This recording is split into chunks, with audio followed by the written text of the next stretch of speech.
يوم يفر المرء من أخيه وأمه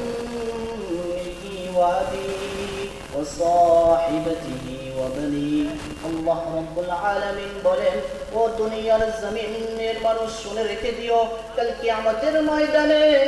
যে ভাইকে তুমি দুনিয়ার মধ্যে এত প্রাধান্য দিল, যে ভাইয়ের ভালোবাসা পেয়ে তুমি দুনিয়াতে আল্লাহকে ভুলে গিয়েছো, ও দুনিয়ার মানুষ শুনে রেখে দিও, কাল কিয়ামতের ময়দানে ওই ভাই তোমাকে ধরা দিবে না। শুধু তাই নয়, যে বাবা মা তোমাকে এত ভালোবেসেছে,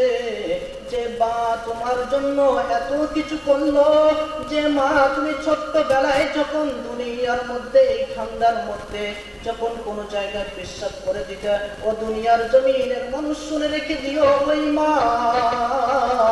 তোমাকে কোনোদিন কষ্টের মধ্যে রাখতো না। ও দুনিয়ার মানুষ, কালকে আমাদের ময়দানে ওই মা ধরা দিবে না, ওই বাবা ধরা দিবে না। শুধু তাই নয়, আল্লাহ বলেন, ও দুনিয়ার জমিনের মানুষ শুনে রেখে দিও, যে বিবি বাচ্চার জন্য তুমি আল্লাহকে ভুলে গিয়েছো, ওই মা ওই বিবি বাচ্চা তোমাকে কালকে আমাদের ময়দানে ধরা দিবে না।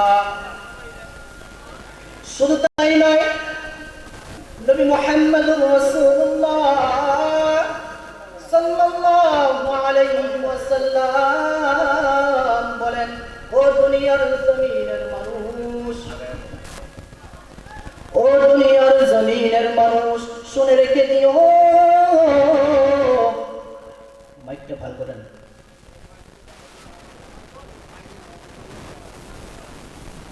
মাইকম্যান মাইকটা ভাই করে দিন।